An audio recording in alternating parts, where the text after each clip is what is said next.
सबसे पहला क्वेश्चन है हमारे पास, उर्दू का ताल्लुक ज़बानों के किस खानदान से है? तो याद रखिएगा, उर्दू का ताल्लुक हिंद यूरोपी से है। किस खानदान से है? हिंद यूरोपी। हिंद मतलब हिंदुस्तान, हिंदुस्तान, यूरोप यानी यूरोप के बसने वाले। तो ये उर्दू जो है, उर्दू का ताल्लुक हिंद यूरोपी से है। और हिंद यूरोपी किसकी ज़बान है? यूरोप और हिंदुस्तान में बसने वाले लोगों की ज़ुबान है। उर्दू का ताल्लुक किस ज़ुबान से है? हिंद यूरोपी से है। और ये हिंदुस्तान और यूरोप में बसने वाले लोगों की ज़ुबान है। और दुनिया में ये भी क्वेश्चन पूछा गया एग्जाम में कि दुनिया में ज़बानों के कितने बड़े ग्रुप्स हैं, कितने बड़े गिरोह हैं खानदानों के? तो 8 बड़े गिरोह। कितने गिरोह हैं? 8 बड़े गिरोह हैं ज़बानों के। जो बड़े ग्रुप हैं ज़बानों के वो कितने हैं? 8 बड़े गिरोह हैं, जिनमें सबसे बड़ा गिरोह कौन सा है? हिंद यूरोपी है। सबसे बड़ा ग्रुप, सबसे बड़ा खानदान कौन सा है? हिंद यूरोपी है। ये किसकी ज़बान है? हिंदुस्तान और यूरोप में बसने वाले लोगों की ज़ुबान है। इसके अलावा उर्दू के इर्तका के बारे में भी क्वेश्चन पूछे जाते हैं कि उर्दू की इब्तदा कहाँ से हुई। मुख्तलिफ माहिर लसानियात इसके बारे में मुख्तलिफ राय रखते हैं। फॉर एग्जाम्पल, डॉक्टर हाफिज महमूद शेरानी ये नजरिया रखते हैं कि उर्दू पंजाब से शुरू हुई, उर्दू पंजाब की जुबान है। सिंध की जुबान है, कौन कहते हैं? सैयद सुलेमान नदवी। सैयद सुलेमान नदवी ये फरमाते हैं कि ये उर्दू सिंध की जुबान है, क्योंकि उर्दू में ज्यादातर अल्फाज जो है सिंधी के हैं, तो इसलिए उर्दू सिंध की जुबान है। जबकि एक माहिर लिसानियात ये भी कहता है कि उर्दू दक्कन की जुबान है। ये नजरिया किसका था? नसीरुद्दीन हाशमी का था। नसीरुद्दीन हाशमी साहब ये फरमाते हैं कि उर्दू जो है दक्कनी जबान है। इसके अलावा इसको ज़बान देहली भी कहा जाता है। कुछ माहिर लसानियात ऐसे हैं जिसमें डॉक्टर शौकत सब्जवारी और डॉक्टर मसूद ये दोनों कहते हैं कि ये दिल्ली और उसके गिरदो नवा की जुबान है। याद रखिएगा, उर्दू की इर्तका के बारे में ये क्वेश्चन पूछे जाते हैं कि किसने कहा था कि उर्दू पंजाब की जुबान है। ये पंजाब से शुरू हुई, इसलिए उर्दू का इर्तका, उर्दू की पैदाइश पंजाब से हुई। इसलिए ये किसका नजरिया था? हाफिज महमूद शेरानी का नजरिया था। उर्दू सिंध की जुबान है, किसने कहा था? सैयद सुलेमान नदवी ने कहा था। उर्दू दक्कन की जबान है, किसने कहा था? नसीरुद्दीन हाशमी ने कहा था। उर्दू दिल्ली और उसके गिरदोनिवाह की जबान है, किसने कहा था? डॉक्टर शौकत सब्जवारी और डॉक्टर मसूद हुसैन ने कहा था। तो सबसे ज्यादा ऑथेंटिक नजरिया जो है वो पंजाब का माना जाता है, जो हाफिज महमूद शेरानी ने दिया था। क्योंकि पंजाब पर जो लोग हमलावर हुए, खास तौर पर महमूद गजनवी और कुतुबुद्दीन ऐबक, खास तौर पर महमूद गजनी का अगर जिक्र करें तो उसके लश्कर में 1 लाख फौजी थे, जिनका ताल्लुक हिंदुस्तान से, ईरान से, बुखारा और समरकंद और उन इलाकों से था। तो इसलिए उर्दू को लश्करी जबान भी कहते हैं। उर्दू को लश्करी जबान इसलिए कहते हैं कि ये लश्कर की जबान थी। और उस लश्कर में किसका लश्कर? महमूद गजनी का लश्कर था। और उसमें मुख्तलिफ इलाकों के लोग शामिल थे, जिनके मिलाप से एक नई जबान वजूद में आई, जिसको उर्दू जुबान कहते हैं। और यह भी क्वेश्चन पूछा जा सकता है कि उर्दू का लफ्ज सबसे पहले किसने इस्तेमाल किया? याद रखें, उर्दू का लफ्ज सबसे पहले गुलाम हमदानी मुसहफी, इसने उर्दू का लफ्ज सबसे पहले इस्तेमाल किया था। चलते हैं नेक्स्ट क्वेश्चन की तरफ।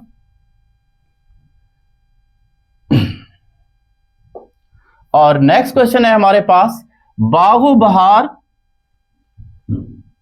बहार मशहूर दास्तान है। बागो बहार क्या है? इसकी सिन्फ अगर पूछी जाए तो ये दास्तान है। इसके मुसन्निफ का नाम बताएं।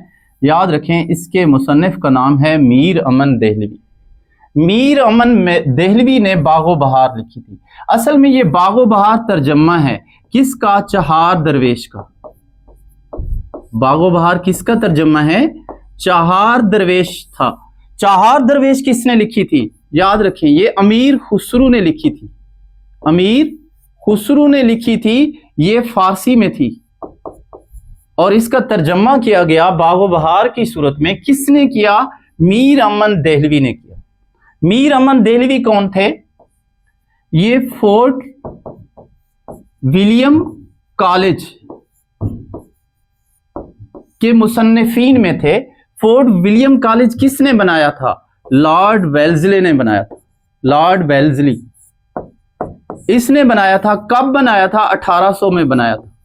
तो बागो बहार जो है मीर अमन देहलवी ने लिखी थी। किसकी फरमाइश पर लिखी थी? यह भी क्वेश्चन पूछा जाता है कि बागो बहार किसकी फरमाइश पे लिखेगी। तो याद रखें, ये जॉन गिलक्रिस्ट, जॉन गिलक्रिस्ट की फरमाइश पे लिखी थी, जो कि फोर्ट विलियम कॉलेज के प्रिंसिपल थे। फोर्ट विलियम कॉलेज के पहले प्रिंसिपल थे। और उर्दू अदब में आपको पता है कि फोर्ट विलियम कॉलेज का बहुत बड़ा हाथ है। उर्दू अदब की तरवीज में बहुत बड़ा हाथ है। ये किस लिए बनाया गया था? उर्दू की तरवीज के लिए, खास तौर पर जो हिंदुस्तान में जो बड़े एडमिनिस्ट्रेटर हैं, जो अफसरान हैं, उनको उर्दू की वाकफियत कराई जाए ताकि वो हिंदुस्तान में जो मामलात हैं उनको ठीक तरह से कर सकें। तो अंग्रेज़ों को उर्दू सिखाने के लिए, उर्दू से वाकफियत के लिए ये कॉलेज बनाया गया था। किसने बनाया? लॉर्ड वेल्जली ने बनाया। इसके पहले प्रिंसिपल कौन थे? इसके पहले प्रिंसिपल जॉन गिलक्रिस्ट थे। देखते हैं नेक्स्ट क्वेश्चन को। और नेक्स्ट क्वेश्चन है जी हमारे पास, उर्दू के पहले नावल निगार कौन थे? तो याद रखें, उर्दू के पहले नावल निगार थे डिप्टी नज़ीर अहमद। उर्दू के पहले नावल निगार डिप्टी नज़ीर अहमद थे। और ये डिप्टी नज़ीर अहमद अरकान खमसा में है। नस्र के, ये क्वेश्चन पूछा जाता है कि उर्दू के अरकान खमसा कौन से हैं। नस्र के लिहाज से उर्दू के अरकान खमसा ये 5 हैं। सर सैयद अहमद खान, दूसरे नंबर पे हैं मौलाना अल्ताफ हुसैन हाली, मौलाना अल्ताफ हुसैन हाली,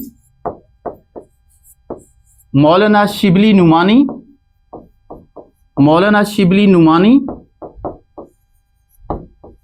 मोहम्मद हुसैन आज़ाद, मोहम्मद हुसैन आज़ाद, और 5वें नंबर पे हैं हमारे यही डिप्टी नज़ीर अहमद, जो कि अफसाना निगारी के पहले नावल निगार हैं डिप्टी नज़ीर अहमद। इनको उर्दू के अरकान खमसा भी कहा जाता है।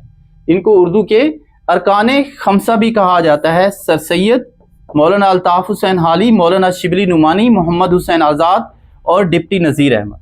और याद रखें कि सर सैयद अहमद खान को मजमून निगारी, सबसे पहला मजमून निगार कौन था? यह क्वेश्चन भी पूछा जा सकता है कि सबसे पहला मजमून निगार कौन था? सर सैयद अहमद खान था।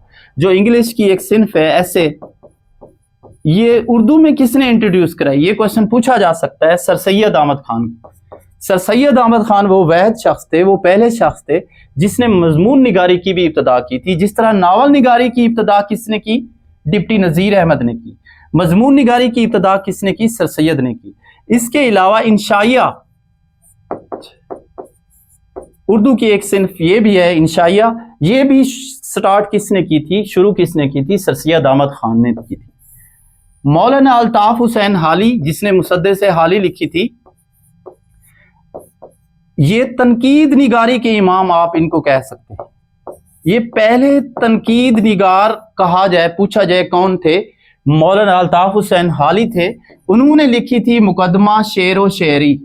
मुकदमा शेर व शायरी ये वो किताब है जो शेर और शायरी के मुतल्लिक है। शायरी यानी ये पहली तनकीद निगारी ये कहते हैं कि शेर की इस्लाह कैसे करें, शेर कैसा होना चाहिए, शायरी कैसी होनी चाहिए, उसमें कौन कौन से मजमून ज़ेर बहस लाया जाए। तो तनकीद निगारी की इब्तदा किसने की? मौलाना मोहम्मद अल्ताफ हुसैन हाली ने की।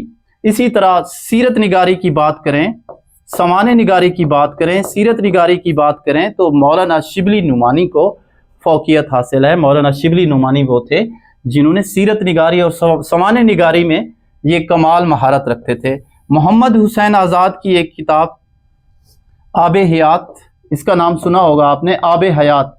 ये आबे हयात क्या है? शायरों के तज़किरे हैं, शायरों के तज़किरे हैं इस किताब में, और इसको इल्हामी किताब भी कहते हैं। इसके अलावा डिप्टी नज़ीर अहमद कौन थे? पहले नावल निगार थे, मरातुल अरूस, ये आपने नाम सुना होगा इनके नावल के हवाले से। देखते हैं नेक्स्ट क्वेश्चन। जी नेक्स्ट क्वेश्चन है हमारे पास, अफसाने का बावा आदम किसे कहते हैं? अफसाने का बावा आदम प्रेमचंद को कहते हैं। हाँ, अफसाने का बावा आदम प्रेमचंद को कहते हैं। यह भी पूछा जा सकता है कि प्रेमचंद का असल नाम क्या था? प्रेमचंद का याद रखिएगा असल नाम था धनपत राय। धनपत राय, प्रेमचंद का असल नाम था धनपत राय, और ये अफसाने का बावा आदम है। उर्दू का बावा आदम, ये भी पूछा जाता है, उर्दू का बावा आदम किसे कहा जाता है? तो याद रखें, उर्दू का बावा आदम वली दकनी है। उर्दू का बावा आदम कौन है? वली दकनी है। प्रेमचंद को अफसाने में महारत हासिल थी और ये अफसाने का बावा आदम भी कहते हैं। खास तौर पर इसका पहला अफसानी मजमुआ जो था सोज़े वतन, सोज़े वतन, सोज़े वतन इनका पहला अफसानी मजमुआ था, जो कब शाये हुआ? 1908 में हुआ। 1908 में पहला अफसानवी मजमुआ। पूछा जा सकता है कि प्रेमचंद का पहला अफसानवी मजमुआ कौन था? तो याद रखिएगा पहला अफसानवी मजमुआ था सोज़े वतन। कब शाये हुआ? 1908 में हुआ। फिर से मैं रिपीट कर देता हूं, अफसाने का बावा आदम किसको कहते हैं? अफसाने का बावा आदम प्रेमचंद को कहते हैं, और इनका असल नाम, ये पूछा जाता है, इसको याद रखिएगा, प्रेमचंद का असल नाम धनपत राय था। और उर्दू का बावा आदम किसे कहा जाता है? वली दकनी को कहा जाता है। और ये भी पूछा जा सकता है कि प्रेमचंद का पहला अफसानवी मजमुआ कौन सा था? तो याद रखें, प्रेमचंद का पहला अफसानवी मजमुआ सोज़े वतन था। कब हुआ? शायद 1908 में हुआ।